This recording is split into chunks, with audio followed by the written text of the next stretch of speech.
Horacio, Jorge, bueno, para que continuemos con Bernardo de Monteagudo, este hombre político del que veníamos tratando de hacer un homenaje, ¿no? Pero además de hacerle un homenaje, de recordarlo y de traerlo a la memoria, que es un poco el objetivo de este programa siempre, para pensar qué político necesitamos hoy. ¿Qué está faltando hoy? ¿Qué está pasando en la política hoy? Siempre ayudarnos como con la historia, ¿no? Para pensar nuestro presente. Se me ocurre que de repente un Monteagudo era demasiado loco y peligroso. Tenía un pensamiento peligroso para su época, libertad de vientre, abolición de la esclavitud, todas las banderas de la Asamblea del 13, era un hombre que estaba en la Asamblea del 13, dando todas esas libertades.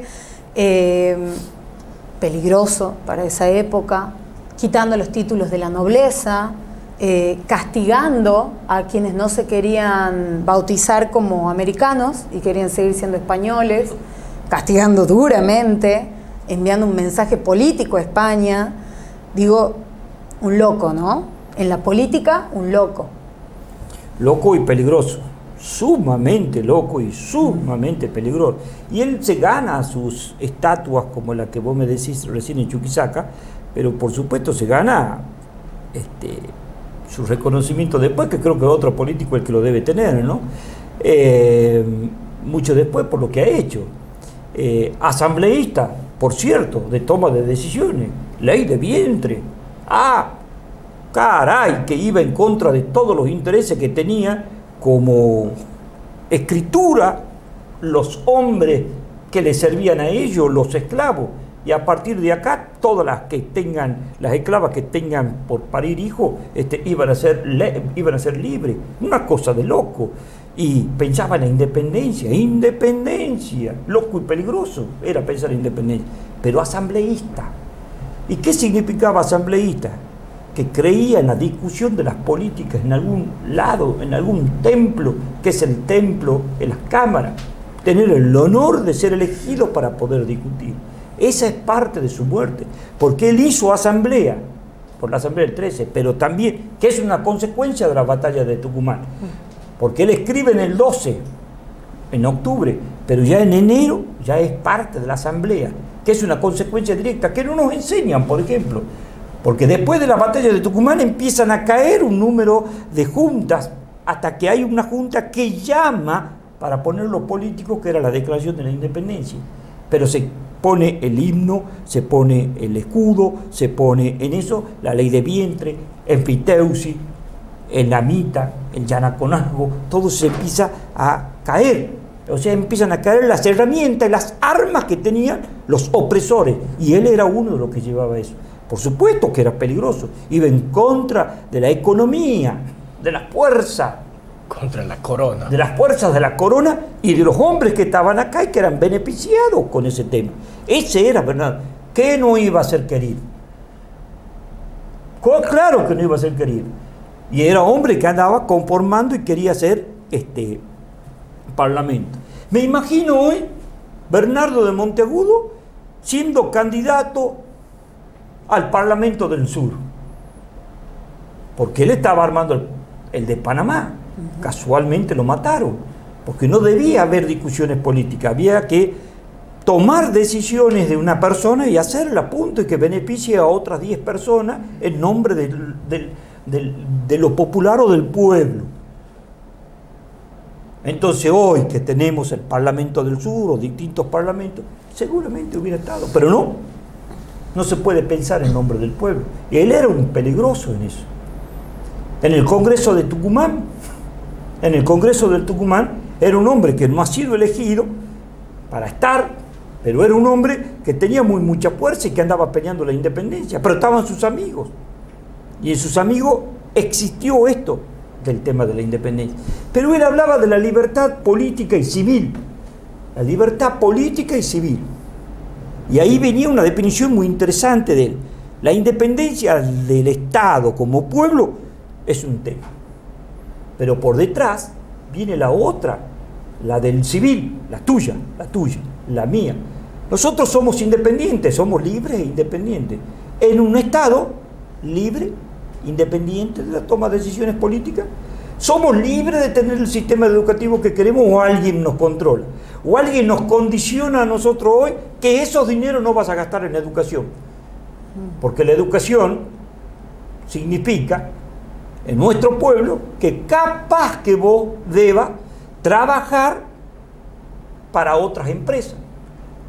O capaz que otro país deba venir a saber qué vamos a hacer con las riquezas nuestras de nuestro suelo.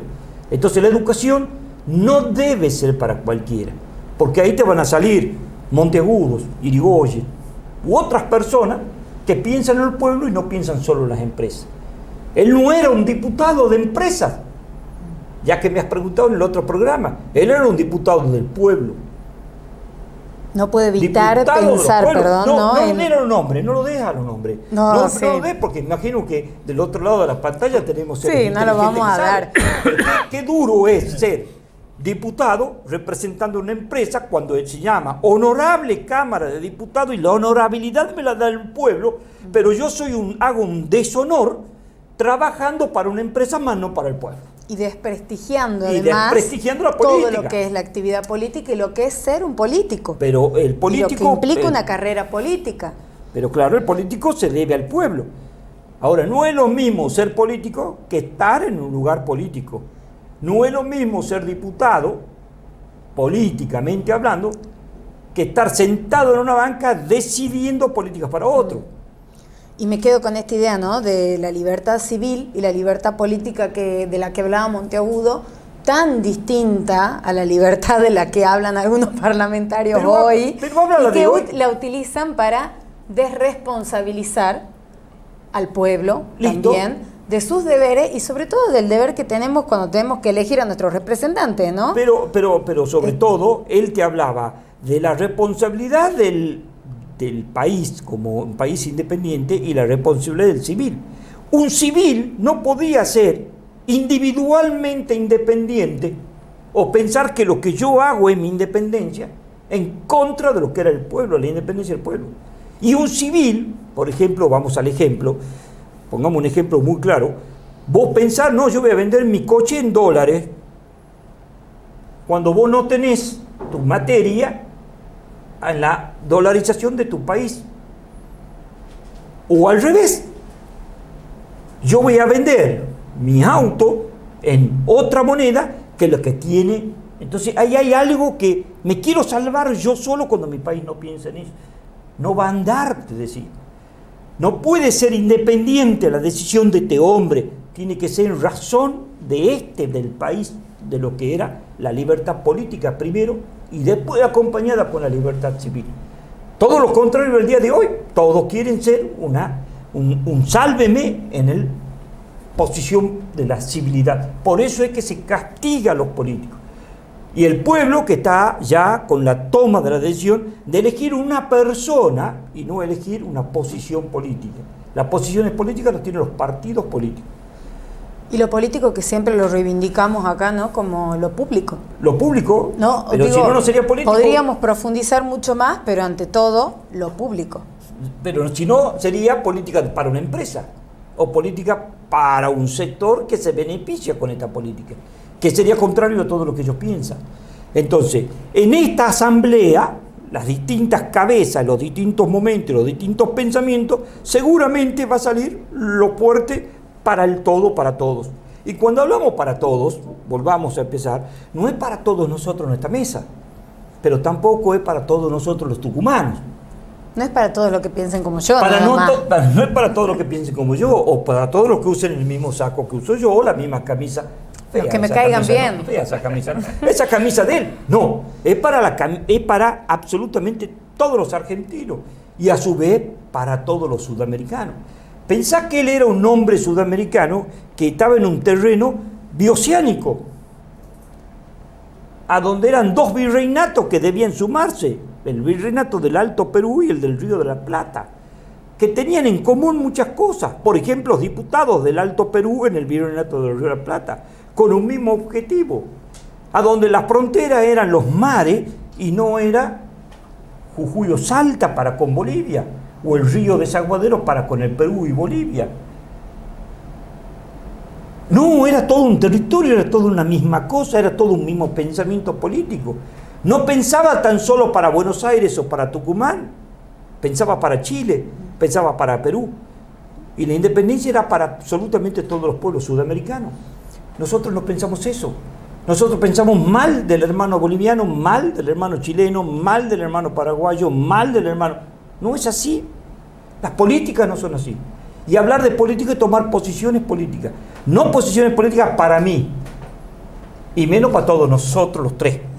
O todos nosotros los 7. Me hace acordar los primeros programas de que hablábamos, justamente cuando vos decís estas decisiones políticas, como el acta de la independencia, que en un momento han adoptado acta de la independencia del Río de la Plata, cuando ha sido acta de la independencia de Sudamérica. De las Provincias Unidas de Sudamérica. Y después ahora leemos acta de la República Argentina.